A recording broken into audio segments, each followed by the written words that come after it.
Sir, ano pong sabi nung kasamahan ninyo? Nahabol po ba yung lalaking kausap namin kanina? Unfortunately, nakatakas siya, ma'am. Ano ba naman yan? Siya lang yung link natin sa gumawa nito kay Rosel. Paano pa natin mahuhuli yung gagawing scammer na yon?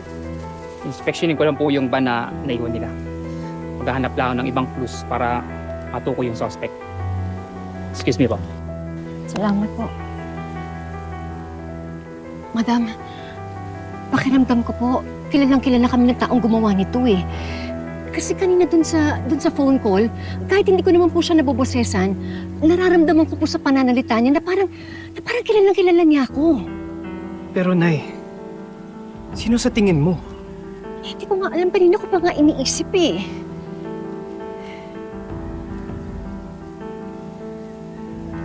Ikaw, Chris, baka may idea ka. Sino nga ba pwedeng gumawa nito? Ito, pinadala nila sa akin. Ito yung blanket ng anak natin. Paano nila nakuha to? Hindi ko alam. Bakit? Imposible na makuha nila to. Saan nila nakuha to? Hindi ko nga alam. Bakit imposible? May alam ka ba?